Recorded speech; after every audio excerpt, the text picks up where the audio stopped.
ದರ್ಶನ್ ಮತ್ತು ಡೆಡ್ಲಿ ಸೋಮ್ ಖ್ಯಾತಿಯ ಆದಿತ್ಯ ಒಳ್ಳೆಯ ಗೆಳೆಯರೇ ಆಗಿದ್ದಾರೆ.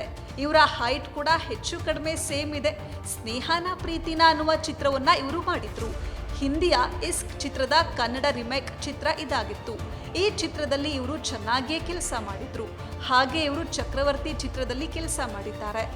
ಆ ಚಿತ್ರದ ಆ ಪೊಲೀಸ್ ಕ್ಯಾರೆಕ್ಟರ್ ಹೇಗ್ ಬಂತು, ಅದು ದರ್ಶನ್ ಅವರಿಂದ ಹೇಗ್ ಸಾಧ್ಯ ಆಯಿತು ಅಂತ ಆದಿತ್ಯ ಹೇಳ್ಕೊಂಡಿದ್ದಾರೆ.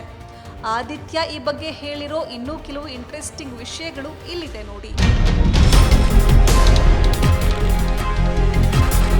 ದರ್ಶನ್ ಒಳ್ಳೆ ಅಡುಗೆ ಮಾಡ್ತಾರೆ, ನಾನ್ ವೆಜ್ ಕೂಡ ಕುಕ್ ಮಾಡ್ತಾರೆ, ಚಿಲ್ಲಿ ಚಿಕನ್ ಮಾಡೋದು ಗೊತ್ತಿದೆ, ಮಾಡಿಸೋದು ತಿಳಿದಿದೆ. ಹಾಗೆ ಒಮ್ಮೆ ಡೆಡ್ಲಿ ಆದಿತ್ಯ ಅವರಿಗೆ ಹೇಳಿದ್ದಾರೆ, ಇವತ್ತು ಚಿಲ್ಲಿ ಚಿಕನ್ ಇದೆ ಬಾ ಅಂತಲೇ ಹೇಳಿದ್ದಾರೆ.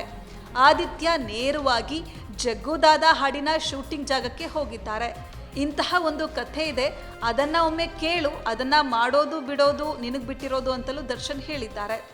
ದಿನಕರ್ ತುಗುದೀಪ್ ಹಾಗೂ ಡೈರೆಕ್ಟರ್ ಚಿಂತನ್ ಕತೆ ಹೇಳಿದ್ದಾರೆ. ACP ಸೂರ್ಯಕಾಂತ್ ಹಂಟರ್ ಅನ್ನೋ ಪಾತ್ರದ ವಿವರಣೆ ಕೊಟ್ಟಿದ್ದಾರೆ. ಇದನ್ನ ಕೇಳಿದ ಮೇಲೆ ಆದಿತ್ಯ ಯೋಚನೆ ಮಾಡಿ ಈ ಪಾತ್ರ ಒಪ್ಪಿದ್ದಾರೆ. ಚಕ್ರವರ್ತಿ ಚಿತ್ರ ನೋಡಿದ್ರೆ ಈ ಪಾತ್ರದ ಖದರ್ ಏನು ಅಂತ ತಿಳಿಯುತ್ತೆ. ದರ್ಶನ್ ಪಾತ್ರದ ಎದುರು ಹೇಗೆ ನಿಲ್ಲುತ್ತೆ ಅನ್ನೋದು ಗೊತ್ತಾಗುತ್ತೆ. ಏಪ್ರಿಲ್ 10ರಂದು ಟೆರರ್ ಸಿನಿಮಾ ರಿಲೀಸ್ ಆಗ್ತಾ ಇದೆ. ಈ ಚಿತ್ರದಲ್ಲಿ ಶ್ರೀನಗರ ಕಿಟ್ಟಿ ಕೂಡ ಇದ್ದಾರೆ. ಆದಿತ್ಯ ಮತ್ತು ಶ್ರೀನಗರ ಕಿಟ್ಟಿ ಸುಮಾರು ವರ್ಷಗಳ ಬಳಿಕ ಒಟ್ಟಿಗೆ ಕೆಲಸ ಮಾಡಿದ್ದಾರೆ. ಈ ಚಿತ್ರದ ಪ್ರಚಾರ ಕೂಡ ಜೋರಾಗಿದೆ. ಆದಿತ್ಯ ಹಲವು ಸಂದರ್ಶನ ಕೂಡ ಕೊಟ್ಟಿದ್ದಾರೆ. ಹಾಗೆ ಒಂದು ಚಾನೆಲ್ಗೆ ಕೊಟ್ಟಿರೋ ಸಂದರ್ಶನದಲ್ಲಿಯೇ ಚಕ್ರವರ್ತಿ ಚಿತ್ರದ ಬಗ್ಗೆ ಆದಿತ್ಯ ಹೇಳ್ಕೊಂಡಿದ್ದಾರೆ. ಈ ರೋಲ್ ಹೇಗೆ ತಮ್ಮನ್ನ ಹುಡುಕಿಕೊಂಡು ಬಂತು ಅನ್ನೋದನ್ನ ಹೇಳ್ಕೊಂಡಿದ್ದಾರೆ. ಆದಿತ್ಯ ಅವರ ಕ್ರಶ್ ಯಾರು, ಇದನ್ನ ಆದಿತ್ಯ ಇನ್ನೊಂದು ಸಂದರ್ಶನದಲ್ಲಿ ಹೇಳ್ಕೊಂಡಿದ್ದಾರೆ. ರಾಣಿ ಮಹಾರಾಣಿ ಚಿತ್ರದ ಚಿತ್ರೀಕರಣದ ಸಮಯ ಅದು.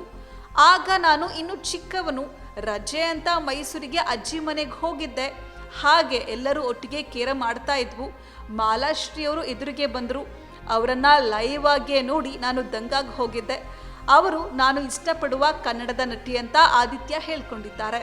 ಹೀಗೆ ಟೆರರ್ ಚಿತ್ರದ ಸಂದರ್ಶನದ ಕಾರ್ಯಕ್ರಮಗಳಲ್ಲಿ ತಮ್ಮ ಸಿನಿ ಜರ್ನಿಯ ಹಲವಾರು ಇಂಟ್ರೆಸ್ಟಿಂಗ್ ವಿಷಯಗಳನ್ನ ಆದಿತ್ಯ ಹೇಳ್ಕೊಂಡಿದ್ದಾರೆ ಅಂತ ಹೇಳ್ಬೋದು.